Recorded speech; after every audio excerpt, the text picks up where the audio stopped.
안녕하십니까. 대성회계법인의 이경원 회계사입니다. 이번 시간은 쉬운 계정 과목별 회계 해설 11번째 유형자산에 대해서 말씀을 드리겠습니다. 이번에는 유형자산 자체에 대해서 조금 말씀을 드리고 다음 시간에는 감가상각에 대해서 조금 말씀을 드리려고 합니다. 예, 유형자산은 정의는 이렇습니다. 재고자산 할 때 조금 설명을 드렸는데 생산, 용역의 제공, 타인의 인내 또는 자체를 사용할 목적으로, 사용할 목적으로 보유하는 자산을 말합니다. 재고자산은 판매를 위한 자산, 그리고 그 어떤 재화에 투입될 원재료 등을 말하는데 유형자산은 어떤 재화의 생산, 용역의 제공을 위해서 사용할 목적으로 보유하는 거. 그렇습니다.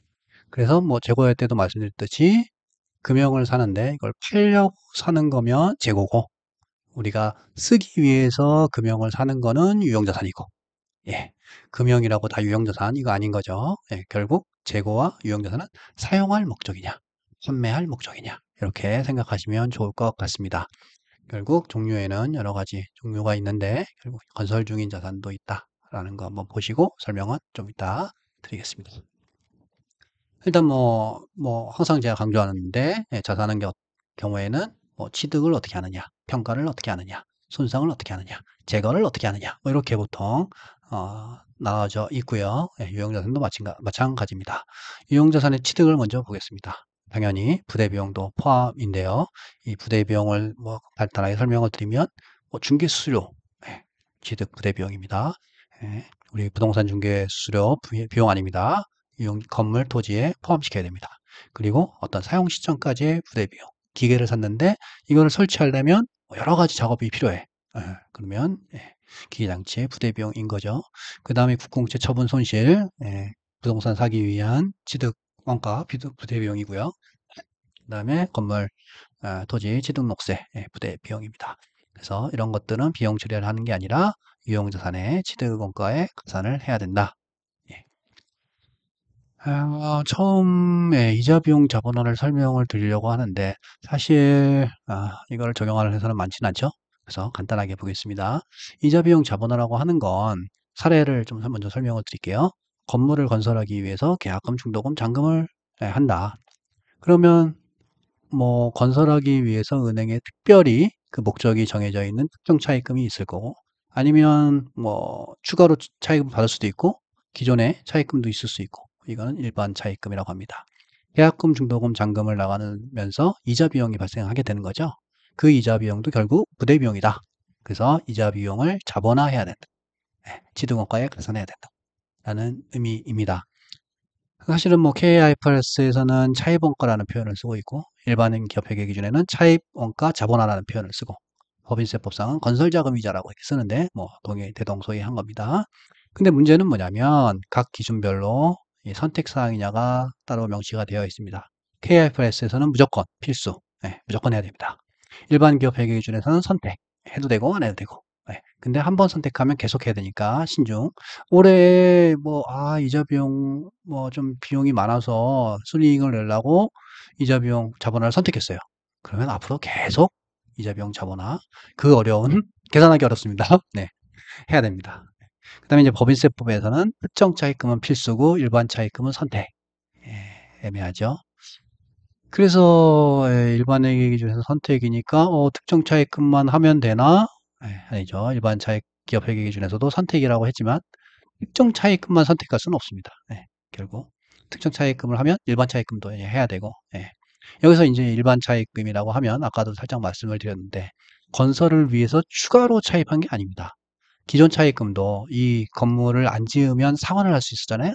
결국 기존 일반 차입금도 해당이 된다라는 부분. 그래서 계산하기 어렵다라는 부분 인지하면 좋을 것 같습니다. 두 번째는 이제 사실은 가장 중요한 부분인데 이게 돈이 나갔는데 이걸 유형자산으로 잡아야 될지 비용으로 잡아야 될지 참 헷갈립니다. 그래서 이제 좀 법인세법을 좀 말씀을 드릴게요. 우리 100만 원이니 300만 원이니 300만 원 안 해도 돼 이런 얘기를 막 하잖아요.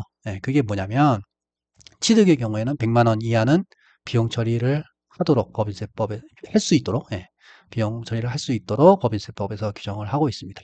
그리고 특례 비슷하게 전화기나 개인용 컴퓨터 등은 비용 처리를 할 수 있도록 이렇게 해놨습니다. 100만 원 기준이 이제 이 취득에 대한 부분입니다. 그다음에 수선에 대한 부분이 있는데 우리가 수선은 뭐 회계적으로도 그렇고 법인세법도 그렇고 수익적 지출이냐 자본적 지출이냐를 나눕니다. 결국 자본적 지출이라고 하는 것은 뭐 생산량 캐파가 늘어나는 수선이었냐, 뭔가 새롭게 능력을 부과시키는 수선비였냐라고 따지는 건데 굉장히 어렵죠. 예. 그래서 어쨌든 수익적 지출은 비용, 단순 수선이라고 보는 것이고요. 자본적 지출은 이제 유형자산이라고 하는 건데 여기서 너무 어려우니까 세법에서도 600만 원 미만은 자본적 지출이라 하더라도 비용 인정해주겠다. 이렇게 나오는 겁니다. 이게 옛날에는 300이었습니다. 그래서 20년인가 600으로 올랐고요. 그래서 일단 100만 원, 300만 원, 600만 원 하는 얘기가 여기서 나오는 거고요. 500만 원 얘기하시는데 500만 원은 근거가 없는 법이고 통상적으로 회사들이 뭐든 100만 원, 120만 원짜리 다 유형자산 잡고 관리하는 게 어려우니까 500만 원으로 조금 기준을 잡는 회사가 있습니다. 거기서 이제 500만 원 얘기가 나온 것 같고요. 예. 근데 이제 그렇게 해도 되느냐? 질문을 하시겠죠? 500만 원 미만은 아무리 법인세법 조사가 나와서 이거 다 잡아라. 세무조정하겠다. 실익이 별로 없잖아요. 그래서 회사 규모에 따라서 좀 적정한 금액 기준을 갖고 유형자산으로 하면 참 좋을 것 같습니다. 그 다음에 이제 건설 중인 자산 회계처리인데요. 요거를 좀 잘 모르시는 분이 좀 많은 것 같아서 좀 해봤습니다. 구분 1, 2로 제가 구분을 해봤는데 똑같습니다. 계약금, 중도금, 잔금에 대해서 건설 중인 자산으로 해야 된다. 그리고 잔금 시점이 본 사용 가능 시점일 테니까 이렇게 건설 중인 자산에서 기계장치로 이제 대체를 하는 것이고요. 요 50은 부대 비용 개념으로 한번 넣어봤습니다. 결국 구분 1은 뭐냐면 모든 걸 다 건가로 처리를 하고 총 금액을 대체하는 방법이고요. 근데 우리 일반적으로 보면 이 잔금 시점에 이제 대체하다 보니까 계약금, 중도금은 건설 중인 자산을 쓰고 잔금할 때 그냥 기계장치 650 하고 건설 중인 자산을 300을 대체하는 것처럼 이렇게 회계 처리하시는 분이 있는데 근데 이렇게 하면 건설 중인 자산에서는 총 금액이 얼마인지 모르죠. 여기서 보면 건설 중인 자산 계정에 보면 650이 총 금액이다라고 알잖아요. 근데 여기서는 이제 모르게 됩니다. 그러면 이제 총 금액을 보려면 기계장치를 가야 돼요. 가서 이 건설 중인 자산이 이 건인지를 확인해서 총 금액을 구해야 됩니다.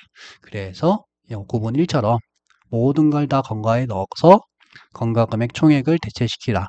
이렇게 회계 처리를 하는 게 좋지 않겠느냐라고 이제 말씀을 드리기 위해서 제가 이렇게 나눠놨습니다. 왜냐하면 이렇게 해야지 세무조정할 때 투자금 이런 것들을 이제 집계하기도 좀 편하고 그 다음에 감사 받으실 때 이제 유형자산 왁구 맞출 때도 좀 편한 방법입니다. 그래서 총 금액을 건설 중인 자산에 넣어라 라고 말씀을 드리고 싶습니다. 마지막으로 조금 더 말씀을 드리겠습니다. 건물과 구축물 자본적 지출의 문제인데요. 어떤 분은 이제 리모델링이든 뭘 하고 구축물에 딱 갖다 놔요. 그리고 취득세 신고를 안 했대요. 이거는 큰일 나는 겁니다. 왜냐하면 취득세 신고 세무조사 들어오면 일단 기본적으로 원장을 먼저 보거든요. 원장에 구축물이 있는데 취득세 신고를 안 했어. 이거는 바로 빼박이죠. 그래서 결국 취득세를 안 낼 거면 구축물 건물에도 갖다 놓지 마라 라는 말씀 드리고 싶어서 넣어놨습니다. 두 번째는 이제 사실 토지 건물은 한꺼번에 취득을 하잖아요. 근데 이제 토지와 건물은 이제 안분을 해야 되는데 결국 이제 부가세 세금연수 발행 문제 때문에 계약서에서도 토지 건물을 이제 나누는 게 일반적인데 또 안 나누시는 분이 계시더라고요. 그래서 그거 안분할 때 보통 시가를 많이 사용하는데 계약할 때부터 토지 건물을 나눠서 계약서에 좀 명시를 해라 라는 말씀 드리고 싶습니다. 그리고 세 번째 평가에 대해서인데요. 사실 유형자산의 재평가법, 원가법 이렇게 두 가지 방법이 있습니다. 그런데 사실은 우리가 이제 부채 비율을 낮추기 위해서 좀 많이 하시죠. 아니면 차입금 여력을 만들기 위해서.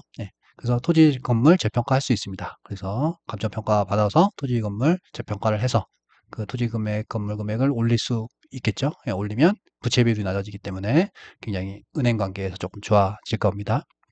그 다음에 금형에 대해서 이제 말씀을 드리는데 아까 여러 가지 얘기를 드리면서 옛날에는 금형을 이제 비용 처리할 수 있게 해놨었습니다. 아까 제가 전화기나 개인 컴퓨터 말씀드렸잖아요. 금형도 마찬가지 비용 처리할 수 있게 됐는데 20년에 개정을 하면서 금형을 뺐어요.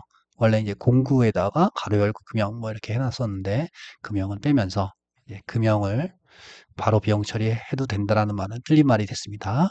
이 점 참고하시기 바랍니다. 감사합니다.